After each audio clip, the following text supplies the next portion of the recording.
Hello children, today we will be doing the revision of both the lessons, that is friction and force and pressure children. So let us start first with the force and pressure. First we will do the revision of force and pressure.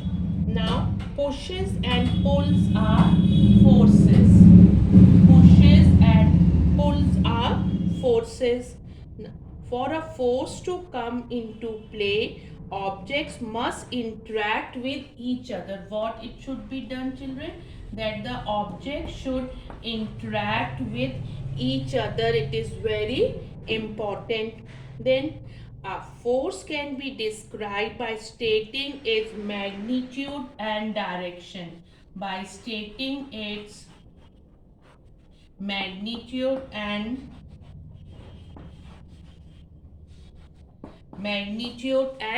direction, children. Fine. Then after that, a force can be described by stating its magnitude and the direction in which it acts, children. When two or more forces act on an object in different directions, what we are discussing now, in different directions, children, then what happens? The effect on the object is due to the magnitude and the direction of the net force acting on it.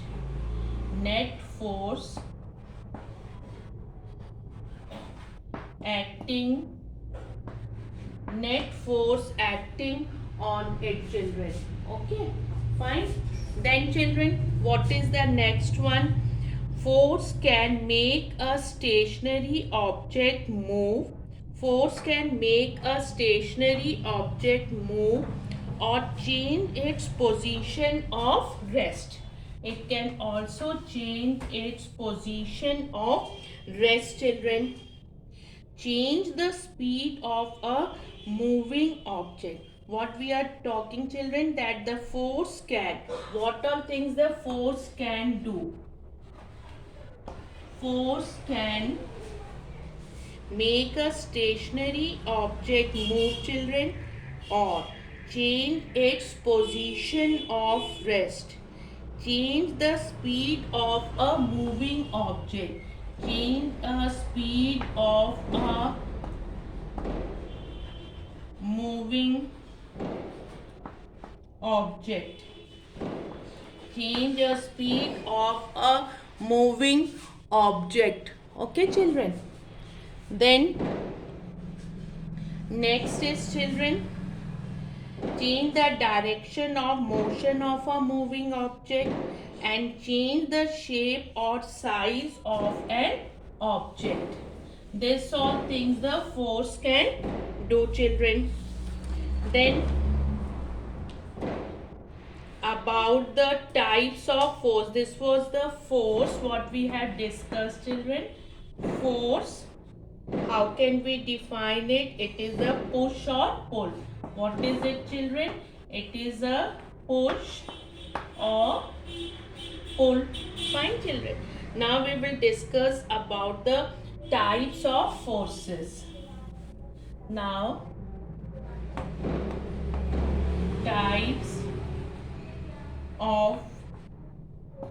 types of forces. It is, children, contact and non-contact force, children. Fine, children, the types of forces, contact and non-contact forces. Contact forces are muscular and friction, children, and non-contact forces are gravitational, magnetic and electrostatic forces, children. Okay, so what is this contact forces? Some forces act on bodies only when they are in contact with the body. Examples are muscular and frictional force. What are the example, children? Muscular and muscular and frictional force, children. Okay. Then non-contact forces.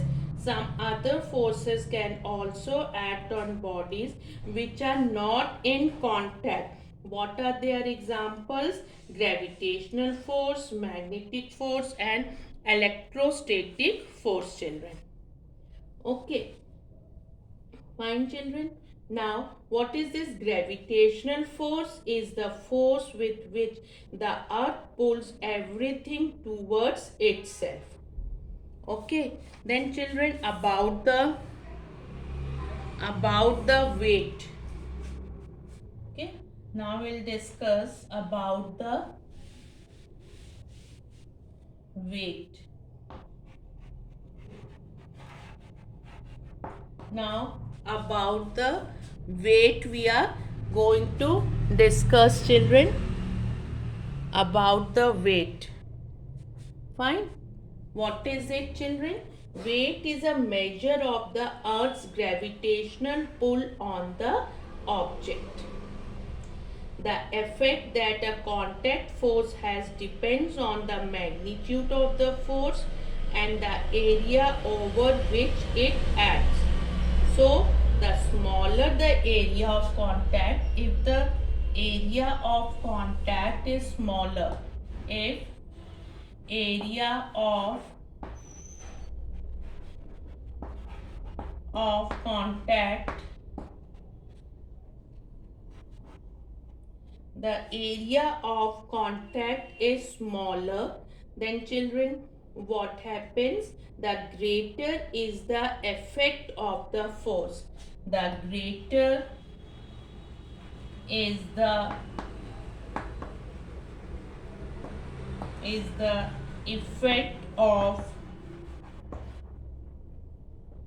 effect of force. Fine, children. Now about the pressure. Now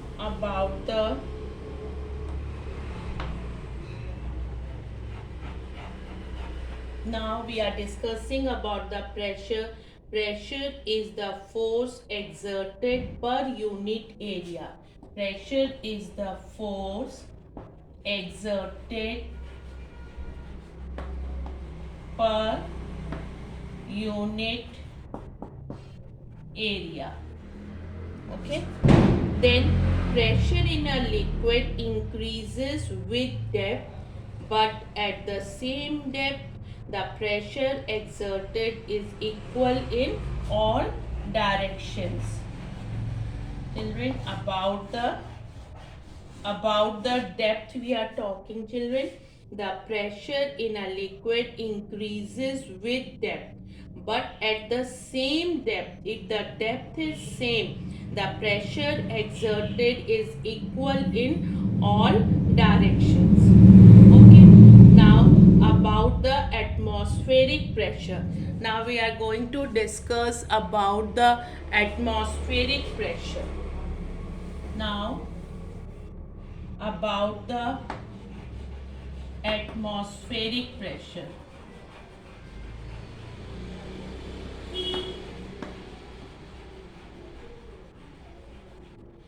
Atmospheric pressure. The pressure exerted by air is called atmospheric pressure. It is exerted equally in all directions. It reduces with height above sea level, children. Okay. So children, now you know about the contact force, non-contact force. Okay, what is magnetic force, children? Force with which a magnet pulls objects made of certain metals, for example iron, towards itself. Then what is electrostatic force, children? What is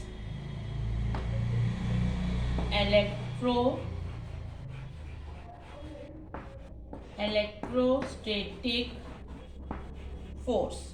Electrostatic force exerted by an object with static electric charge on it. Okay. Then children, the effect that a force produces on an object depends on two factors. What are that two factors, children? That the magnitude of force applied, the greater the force, greater is its effect. And the area over which the force is applied, the area of contact between the two objects. And children, you know pressure is equal to force upon area. You all know, children, that the pressure is equal to force upon area.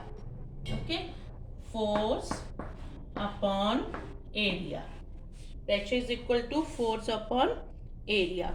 In the SI system, the unit of pressure is Newton per square meter. The unit of pressure is commonly known as Pascal. Fine. Then we have already discussed about the gravitational force also, children. Now let us come to the next lesson, that is friction. Now we'll discuss about the friction, children. Okay. So about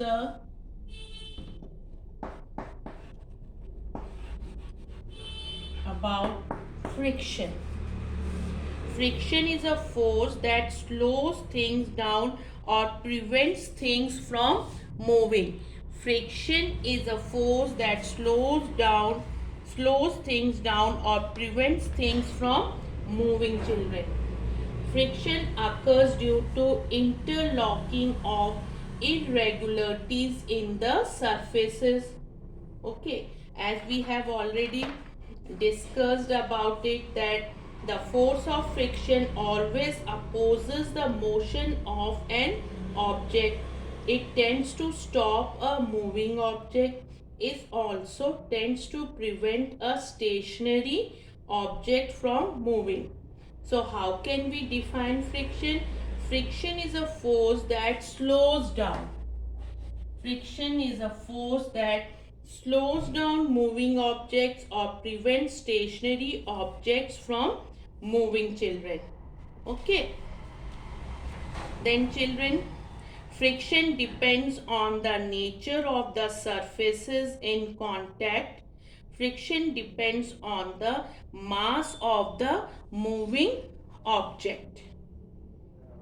Then friction in daily life, what are the advantages of friction?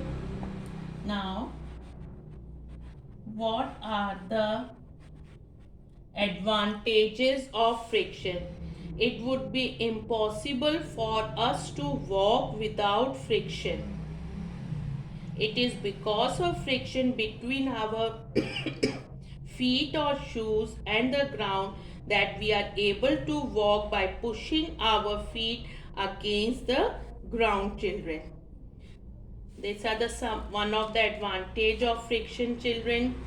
Okay. Now, it would not be possible to light a matchstick by rubbing it against the matchbox if there was no friction. You are able to write on paper due to friction only, children. Now, what are the disadvantages of friction? Now, disadvantages of friction. Friction causes wastage of energy. Friction wears out the rubbing surfaces. Friction generates heat. Now, minimizing friction. Minimizing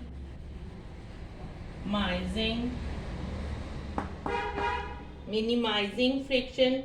Since friction is due to roughness of surfaces, any process that makes the contact surfaces smooth will reduce friction. So how can we reduce the friction? Children, by polishing, by lubrication, and by streamlining to reduce fluid friction, by using wheels and ball bearings, rolling friction.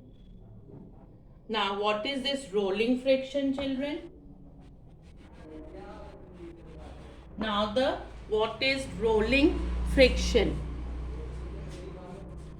When a spherical or cylindrical object rolls on a surface, the resistance it encounters is called a rolling friction. And the resistance that an object encounters when it slides, children, when it slides. So which type of friction it is over a surface is called sliding friction, children. And one more thing, children, rolling friction is therefore less than sliding friction. Now about the increasing friction. Now about increasing friction. It is sometimes desirable to increase friction to avoid slipping. Friction can be increased by making the surfaces rough, children. Okay, tires have designs and patterns with grooves on the surface to increase friction with the road. Why it is so, children? This prevents slipping of the tires on a wet road. Okay. So, what is it, children? Friction occurs due to interlocking of irregularities in the surfaces. Friction is a necessary evil as several activities cannot be done without friction. Friction wastes energy, wears out the rubbing surfaces and generates heat. Friction is minimized, as I have told you, by polishing, lubrication, streamlining and by using wheels and ball bearings, children. In some cases, it is necessary to increase friction. Okay, children. So, now you know about the sliding and rolling friction also, children. Fine. And we have already discussed about the force and pressure also. What are the applications of liquid and atmospheric pressure, children? The pressure at the bottom of the sea is much greater than near the surface. This is the reason why deep sea divers have to wear a which type of suit? That is a, children, special suits to prevent their bodies from being crushed. Okay, and one more thing related to force and pressure, children. Factors affecting atmospheric pressure. Factors which are affecting atmospheric pressure. That is, children, altitude. The atmospheric pressure is maximum at sea level. As we go to higher altitudes, the air becomes thinner and the atmospheric pressure decreases. Okay, this was about the altitude. Then about the temperature. Then about the temperature. Air expands on heating and becomes less dense. Therefore, atmospheric pressure decreases with increase in temperature. Then about children, humidity. Okay, now what happens in it, children? Water vapor is lighter than air, therefore humid air is lighter than dry air. Hence air pressure decreases as humidity increases, children. Okay, now any other thing, children? We can also discuss about the pressure is defined as I have told you, force exerted per unit area.